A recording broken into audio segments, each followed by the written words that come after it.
जिससे हमें सुख मिला है वो सत्संग दूसरों को भी मिलना चाहिए। तो आप प्रवचन को रोज 10-5 लोगों में शेयर भी करें, इससे बहुत पुण्य होगा। और प्रवचन को आप लाइक भी करें, बेल आइकन भी दबाएं और सब्सक्राइब करें और दूसरों के मोबाइल में भी सब्सक्राइब कर दें, ताकि हर नया प्रवचन तुरंत उनके मोबाइल में आए, उनको दिखे। और प्रवचन के अलावा, सत्संग के अलावा कोई रास्ता सुख शांति का नहीं है। अगर होता तो मैं साधु ही नहीं बनता, सही बता रहा हूं। हम क्यों बनते इसमें?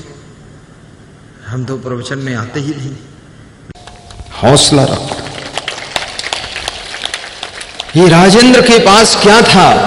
कितनी बार हारा बंदा, लेकिन आज हौसला बुलंद था, विधायक बनकर बैठा है।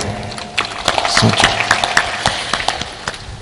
अब्राहम लिंकन ने 15 बार राष्ट्रपति का चुनाव हारा और बुलंद हौसले से फिर लड़ा, 16वीं बार चुनाव जीतकर राष्ट्रपति बना।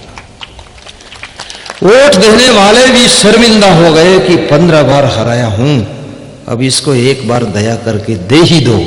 16वीं बार जिताया। चुनाव लड़ते रहो, एक दिन हार गले का हार बनेगी, हार त्योहार बनेगी, हार सफलता का द्वार बनेगी। घबराओ मत। ये दुनिया के झमेले हरगिज कम न होंगे। अफसोस बस यही है कि एक रोज हम न होंगे, एक रोज हम न होंगे। ये झमेले कम नहीं होंगे। इसलिए छोटा मकान हो, बड़ा प्रेम बना कर रहा हूं। अभी मैं सरसी गांव गया था, श्री रमेश पालीवाल, कन्हैयालाल पालीवाल के यहां पधरौनी। 1 साल से पधरौनी बुक थी। 1 घंटे का टाइम 1 साल से बुक था, देना है, अब दे पाए थे। तो उन्होंने जो बात बताई, मैं आश्चर्य में पड़ गया कि 400 वर्ष में परिवार में केवल 1 बार बंटवारा हुआ है, 400 वर्ष में, और सब परिवार ज्वाइंट रह रहा है। कमाल हो गया। मैं चाहूंगा वो खड़े होकर जरा दर्शन दे दें, पति पत्नी दोनों हाथ जोड़कर दर्शन। ये महान आत्मा। इन्हीं 400 वर्ष में तो लोग 800 पैतरे बदल देंगे। केवल 1 बार परिवार में बंटवारा हुआ, बाकी ज्वाइंट परिवार। प्रेम है।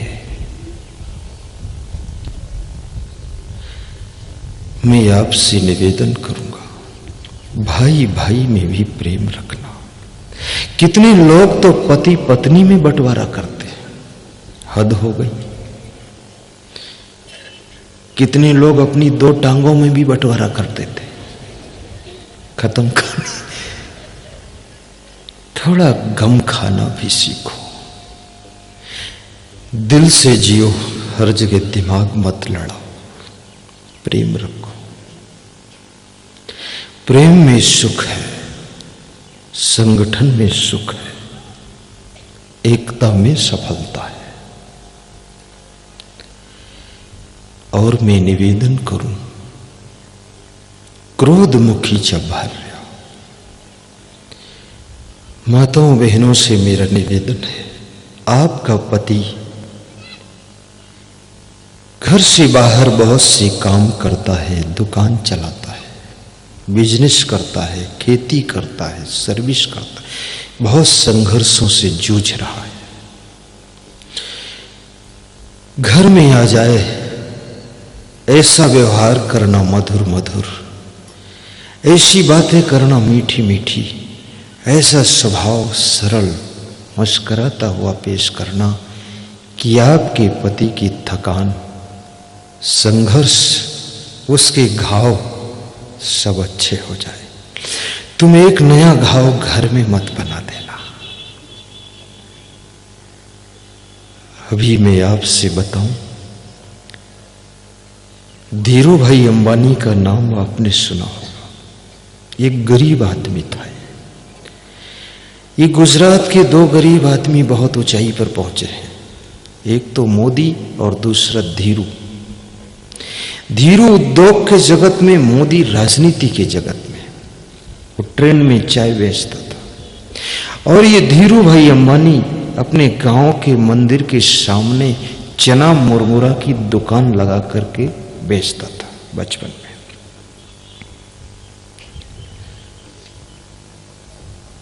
धीरू भाई अंबानी ने कहा है कि मेरा जो भी विकास हुआ है, मेरे बेटे मेरे आज्ञाकारी थे, मेरी पत्नी मुझे खुश रखती थी, इसलिए बाहर का कोई संघर्ष मुझे कमजोर नहीं कर पाया, क्योंकि मुझे अपने घर के भीतर से ताकत मिलती थी।